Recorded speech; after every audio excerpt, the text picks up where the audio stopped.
السلام علیکم ورحمۃ اللہ وبرکاتہ۔ بسم اللہ الرحمن الرحیم۔ سورہ نساء آیت نمبر 116۔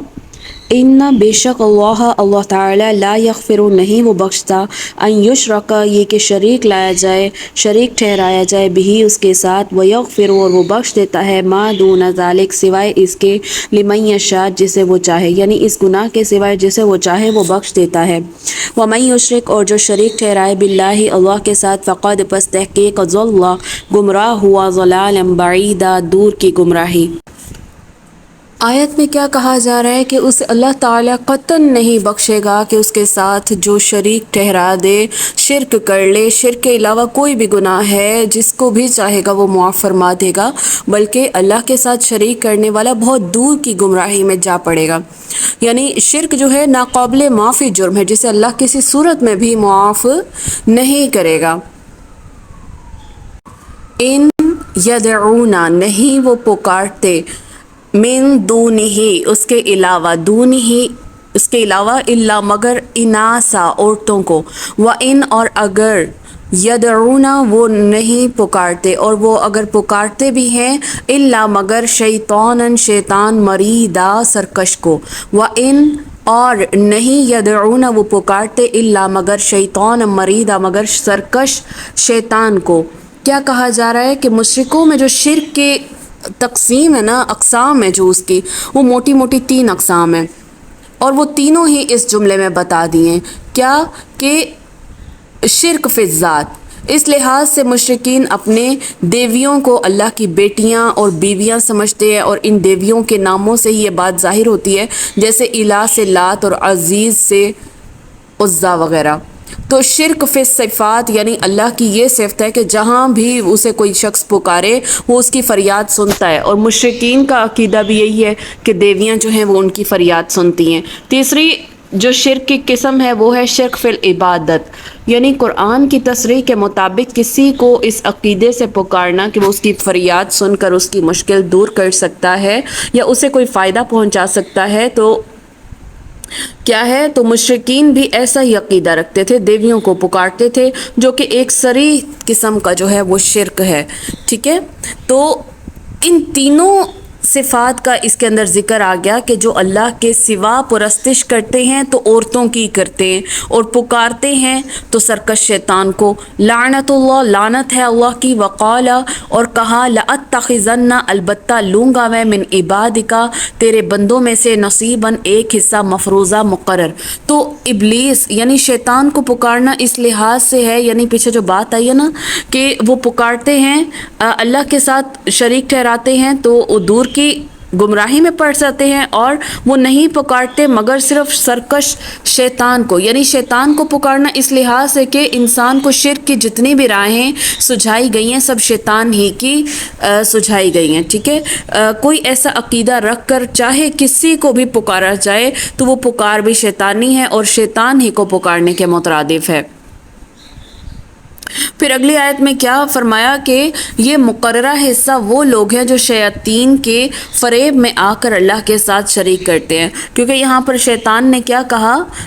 جس پر اللہ نے لعنت کی، اور اللہ سے شیطان کہنے لگا کہ میں تیرے بندوں سے غیر اللہ کی نظر دلوا کر مال ایک کا جو ہے ایک حصہ مقرر لوں گا، یعنی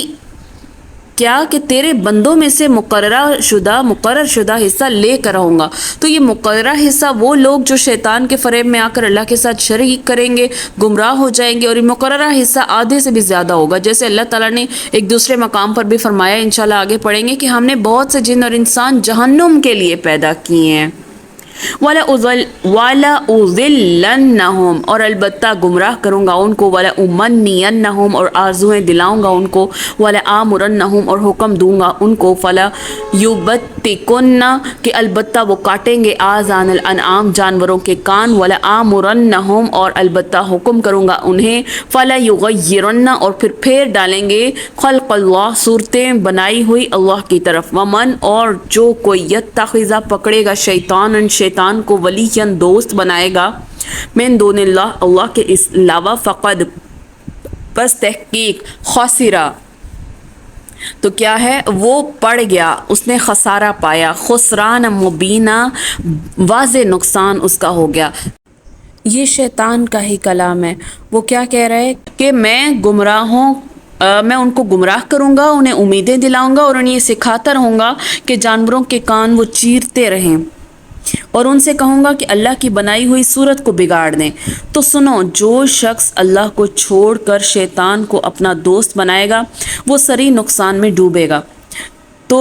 شیطانی فریب کی صورتیں مختلف ہیں، جیسے جھوٹی آرزوئیں جن کا شریعت میں کوئی ثبوت نہ ہو، جیسے یہود کا یہ عقیدہ ہے کہ انہیں دوزخ کی آگ چھو نہیں سکے گی سوائے ان چند دنوں کے جن میں انہوں نے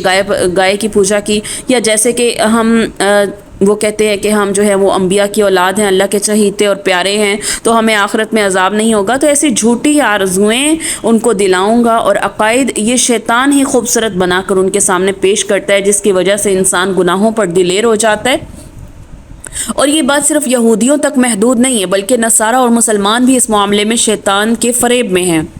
نصارہ نے کیا کیا؟ کفارہ مسیح کا عقیدہ گھڑ رکھا ہے، اور مسلمانوں میں یہ جو سید حضرات ہیں کہتے ہیں کہ جی ہماری خیر سے نسل ہی پاک ہے، اور پیروں کی سفارش کا عقیدہ بھی اسی ضمن میں آ جاتا ہے۔ پھر یہ جو آرزویں ہیں جو صرف آخرت ہی سے متعلق نہیں ہوتی، بلکہ شیطان انسان کو کئی طرح کی دنیاوی کامیابیاں، عیش و عشرت کے بھی سبز باغ دکھا کر بعض اوقات انہیں گمراہ کرنے میں کامیاب ہو جاتا ہے۔ جیسے اہل عرب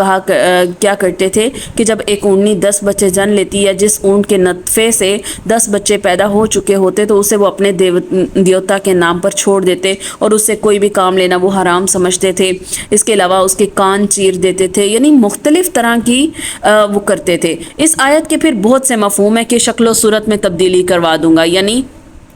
اللہ کی بنی ہوئی صورتوں کو وہ بدلتے رہیں۔ تو ایک مفہوم اس کا یہ ہے کہ مثلا ایک یہ کہ کوئی مرد ایسی شکل و صورت بنائے کہ وہ عورت لگنے لگے، یا کوئی عورت ایسی اپنے جو ہے اپنے چہرے کو اس طرح اس کی کھدائی کروائے کہ وہ مرد معلوم ہو۔ دوسرا یہ کہ بہروپ یعنی کہ ایسا حلیہ دھار کر لوگوں کو دھوکہ دینے کی کوشش کرے کہ اسے شکل و صورت سے وہ مرد جانے۔ تیسرا یہ کہ اپنی ہی شکل و صورت میں اپنی مرضی کے مطابق جو ہے قطع و برید، یعنی کہ اس میں کیا کرنا، داڑھی بعض اوقات ایسے کرتے ہیں کہ اس طرح کی بنوا لیتے ہیں کہ اتنی سی باقی رہنے دیتے ہیں، سائڈ سے ساری کتروا دیتے ہیں۔ تو یعنی کہ مخلوق کا ایسے ایسے کام کرنا جو اللہ تعالیٰ نے ان کو اس مقصد کے لیے پیدا نہیں کیا، یا کسی حدیث قرآن سے اس کی صریح وضاحت نہیں ملتی۔ مثال کے طور پر لڑکوں سے لواطت کرنا، یعنی جس کام کے لیے اللہ نے کسی مخلوق کو پیدا ہی نہیں کیا اس سے وہ کام لینا، اور مردوں اور عورتوں کو بانجھ بنانا، برتھ کنٹرول، منصوبہ بندی اور حمل کا گرانا، انسانی نسل کو روکنا، خصی کروانا، اور عورتوں کو گھر کے میدان میں لا کر گھر کے میدان سے باہر لا کر کھیتوں میں اور کاشت وغیرہ میدان میں ان سے لینا۔ تو ایسے کام جو ہے انسان کی فطرت کے خلاف ہیں، یہ یعنی کہ عورت کو اس چیز کے لیے پیدا نہیں کیا گیا، تو اس کے نتائج بھی برے نکلتے ہیں، یعنی فطرت کے خلاف جنگ میں آخر انسان ہی ناکام ہوتا ہے۔ تو یہ ساری پٹیاں اسے شیطان ہی پڑھاتا ہے، اور ہر زمانے میں اس کی صورتیں جو ہیں وہ بدلتی رہتی ہیں۔ یعیدہم وعدہ دیتا ہوں ان کو، وَیُمَنِّیہم اور آرزویں دلاتا ہے انہیں، وَمَا یعیدہم اور نہیں وعدہ دیتا ان کو شیطان الا غرورا مگر فریب کا ہی انہیں وعدہ دیتا ہے،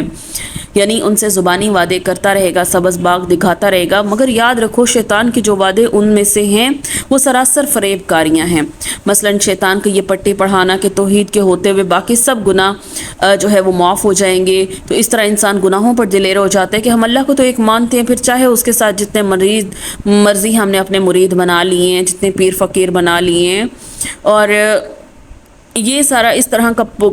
عقیدہ رکھ لینا بھی، یہ سارا کیا ہے؟ یہ شیطان ہی تو امیدیں دلوا رہا ہے۔ ایسے وعدے اور ایسی امیدیں ساری یہ شیطان کی ہیں جو انسان کو وہ مبتلا رکھ رہا ہے۔ اس کا دوسرا پہلو یہ بھی ہو سکتا ہے کہ شیطان انسان کے دل میں بیجا آرزویں پیدا کرتا ہے، جس سے انسان کے اندر حرص اور مال کی کثرت کے لیے جو ہے وہ مختلف ناجائز طریقے استعمال کرتا ہے کہ کسی طرح وہ امیر ہو جائے، پھر جو جو ابن آدم بوڑھا ہوتا جاتا ہے اس کی حرص اور خواہش جو ہے وہ اس کی جمع ہوتی رہتی ہے۔ یہی دو باتیں تمام گناہوں کا جو ہے وہ سرچشمہ ہیں، اور انسان کو یہ خیال بھی نہیں آتا کہ اسے کسی وقت بھی دنیا سے رخصت ہو جانا ہے، یعنی وہ اپنی موت کو بالکل بھول جاتا ہے اور بس انہی آرزوؤں میں اپنی زندگی گزارتا رہتا ہے۔ پھر آخر موت ہی ہے جو اس کی خواہشات کا سلسلہ منقطع کر دیتی ہے۔ اولئک کا یہی لوگ ہیں، واہم ٹھکانہ ہے ان کا جہنم جہنم، ولا یجدون اور وہ نہیں پائیں گے عنہا اس میں محیصہ یہاں سے بھاگنے کی کوئی جگہ نہیں پائیں گے۔ والذین اور وہ لوگ جو آمنوا ایمان لائے وعملوا الصالحات نیک کام کیے، سندخلہم سین شروع میں مانا ان قریب، ان قریب ہم داخل کریں گے جنات باغات میں، تجری بہتی ہیں من تحتہا اس کے نیچے، انہار نہریں، خالدین ہمیشہ رہیں گے فیہا اس میں، ابداً ہمیشہ۔ وعد اللہ وعدہ کیا اللہ نے، حقا جو کہ سچ ہے، ومن اصدق اور کون ہے سچا، من اللہ اللہ سے، قیلا کہی گئی بات میں اللہ سے سچا کون ہو سکتا ہے۔ یہاں اہل ایمان اور جنت کا ذکر اللہ تعالیٰ کی اس سنت کے مطابق لایا گیا ہے، جہاں پیچھے جہنم کا ذکر آ جائے، ڈرایا جا رہا ہو، تو ساتھ ہی اللہ تعالیٰ جو ہے کیا کر دیتے ہیں، نیکوکاروں اور ان کے انعامات کا بھی ذکر کر دیتے ہیں۔ پیچھے شیاطین اور اس کے پیروکاروں کا ذکر تھا، تو بتایا گیا کہ شیطان کے وعدے اور امیدیں دلانا سب کچھ مکر و فریب ہے، تو اس کے مقابلے میں بتایا گیا کہ ایمان والوں سے اللہ نے جس جنت کا وعدہ لیا ہے وہ بالکل سچا ہے، اور اللہ سے بڑھ کر سچا کون ہو سکتا ہے۔ یعنی زمان و مکان کی رکاوٹیں تو ہمارے لیے ہیں، جنت اور دوزخ ہمارے لیے تو غیب ہے، لیکن اللہ تعالیٰ ان تمام باتوں میں کیا ہے، اس کو اس باتوں کا معلوم ہے اور وہ اپنی باتوں میں سچا ہے۔ ہمارے لیے تو فقط یہ جہنت اور جہنم یہ غیب کی باتیں ہیں، لیکن اللہ کے لیے تو یہ غیب نہیں ہے نا، وہ تو اس کا جو وعدہ ہے وہ تو اپنی بات میں سچا ہے۔ لیسا نہیں ہے بامانیکم موافق تمہاری آرزوؤں کے، ولا اور نہ امانی ہی موافق آرزوؤں کے، اہل الکتاب اہل کتاب کے، نجات نہ تو تمہاری آرزوؤں پر ہے اور نہ اہل کتاب کی آرزوؤں پر۔ من جو کوئی یعمل عمل کرے گا سوءا برا، یجزا بدلہ دیا جائے گا، جزا دی جائے گی، بھی اسی کے ساتھ، ولا یجد اور وہ نہیں پائے گا، لہو اسے، من دون اللہ اللہ کے علاوہ، ولیًا کوئی بھی دوست، ولا نصیرا اور نہ کوئی مددگار پائے گا۔ یعنی شیطان جن راہوں سے انسان کو گمراہ کرتا ہے ان میں سب سے زیادہ اور قابل ذکر جو ہے وہ سستی نجات کا عقیدہ ہے۔ تو اس میدان میں مسلمان یہود و نصارہ سے بھی جو ہے وہ دو ہاتھ آگے ہیں، جنہوں نے پیروں کی سفارش کے علاوہ اس دنیا میں اور بھی بڑے بہشتی دروازے بنا رکھے ہیں۔ جو شخص اس دروازے سے یا اس پیر کے عرس میں دن گزارے گا جی وہ بہشتی ہو گیا۔ اور اس آیت میں اللہ تعالیٰ نے ایسی تمام خرافات کی تردید کرتے ہوئے نجات کی صحیح راہ بتا دی، اور وہ راہ کیا ہے، وہ قانون جزا اور سزا کا قانون ہے، جسے اللہ تعالیٰ نے قرآن پاک کے متعدد مقامات پر ذکر فرمایا ہے۔ اگلی آیت دیکھیے، وَمَن يَعْمَلْ اور جو کوئی عمل کرے گا، من الصالحات نیکیوں میں سے یا نیک کام میں سے، اچھے کاموں میں سے، من ذکر چاہے وہ مرد ہے، او انثی یا عورت ہے، وَهُوَ اور وہ مؤمن مومن ہے، ایمان والا ہے، فَأُولَٰئِکَ تو یہی لوگ ہیں، يدخلون جو داخل ہوں گے جنت میں، وَلَا يُظْلَمُونَ اور نہیں ظلم کیا جائے گا، نقیرا یعنی کھجور کے شغاف کے برابر بھی ان پر گناہ ان کے اوپر جو ہے وہ ظلم نہیں کیا جائے گا۔ یعنی کیا کہا جا رہا ہے، انسان کو صرف وہی کچھ ملے گا جو وہ دنیا میں کمائے گا۔ برے اعمال کرے گا برا عمل، برا جو اسے بدلہ ملے گا، اچھا عمل کرے گا تو اسے اچھی جزا و سزا ملے گی۔ یعنی جزا و سزا کے لحاظ سے مرد اور عورت میں کوئی فرق نہیں ہے، اگر کسی نے چھوٹی سے چھوٹی نیکی بھی کی ہوگی تو اس کا بدلہ اسے ضرور ملے گا، اور کسی کی ذرہ برابر بھی حق تلفی نہیں کی جائے گی۔ ومن اور کون ہے، احسن بہتر، دین میں، ممن اس سے جو اسلم جو اسلام لے آئے، وجہہ اور پھیر لے اپنے چہرے کو، للہ اللہ کی طرف، واہو اور وہ محسن نیکی کرنے والا ہو، واتبع اور وہ پیروی کرے، ملت ابراہیم کی، حنیفہ یکسو ہو کر، واتخذوا اور پکڑا اللہ نے ابراہیم کو، خلیلاً کیا پکڑا، ابراہیم کو اللہ تعالیٰ نے دوست بنایا۔ تو کیا کہا جا رہا ہے کہ سیدنا ابراہیم کے جو دین کے قابل ذکر صفات وہی ہیں، ایک یہ کہ اللہ کے مقابلے میں انہوں نے تمام شیطانی طاقتوں سے ٹکر لی۔ اس کے بعد سب سے پہلے انہوں نے کیا کیا کہ اپنے آباء و اجداد کی جو ان کا جو عقیدہ تھا اس کا انکار کیا، بت پرستی اور نجوم پرستی سے ٹکر لی، نمرود کی خدائی کا انکار کیا۔ یعنی اس وقت جتنے بھی شیطانی طاقتیں تھیں ان سب کا مقابلہ کیا اور صرف ایک اللہ کے دامن میں پناہ لی۔ تو وہ کیا کہلائے؟ وہ حنیف کہلائے۔ تو حنیف کا یہی معنی ہے۔ اور دوسری صفت یہ تھی ابراہیم علیہ السلام میں کہ اللہ تعالیٰ کے تمام تر احکام کے سامنے انہوں نے اپنا سر جھکا دیا، مان لی، ہر بات مان لی۔ یہ نہیں کیا کہ یہ بات آسان ہے یا یہ میں کر سکتا ہوں، صرف اسے قبول کیا، جو مشکل ہے اسے چھوڑ دیا، ایسا نہیں۔ چاہے مشکل سے مشکل بات بھی تھی، آزمائش بھی تھی، اس سے گزرنے کے بعد اللہ تعالیٰ نے انہیں اپنا کیا کیا؟ دوست بنا لیا۔ تو جو شخص ملت ابراہیمی کی پیروی کا دعویٰ کرتا ہے وہ اسے انہی دو صفات کو کسوٹی بنا کر دیکھ لینا چاہیے کہ وہ اپنے دعوے میں کس حد تک پہنچا ہوا ہے۔ ٹھیک ہے، تو ان دونوں وعدوں کے لحاظ سے یہ جو ابراہیم علیہ السلام میں دونوں صفات تھیں، تو یہی صفات وہ اپنے آپ میں پہچانے۔ ٹھیک ہے، اس سے غرض نہیں کہ وہ چاہے یہودی ہے، عیسائی ہے، مسلمان ہے یا کوئی اور ہے، تو سیدنا ابراہیم کا دین ہی وہ دین ہے جسے اللہ تعالیٰ نے سب دینوں سے بہتر قرار دیا ہے، اور اسی دین کا نام اسلام ہے جو سب انبیاء کا شیوا رہا ہے۔ تو دیکھیے، دین اسلام کے دو ہی اجزاء ہیں، دو ہی